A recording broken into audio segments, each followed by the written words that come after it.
CCG represents a variety of real estate investment trusts and portfolio investors. These institutional investors may have teams looking at their agreements.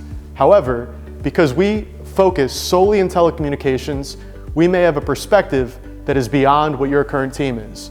What we do is we identify all of your existing contracts, and there's probably contracts on all of your properties. Some of these you may not be aware of. If you're not aware of them, we find them and we identify whether there's any additional opportunities for your portfolio. CCG reviews all types of telecommunications agreements. This includes right of entry agreements, also known as ROE agreements, also agreements that have an additional layer of marketing rights, and finally bulk agreements.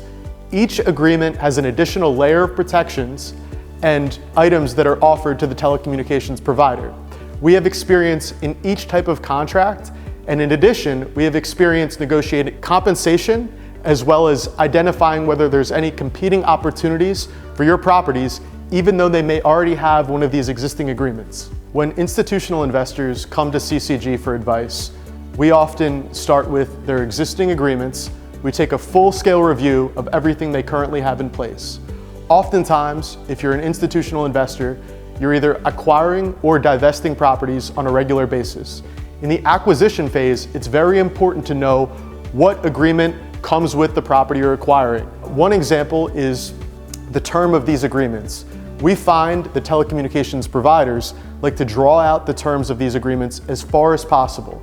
Something that's important for us is not missing any renewal dates and oftentimes making sure that these automatic renewal terms are not based on any contingent events.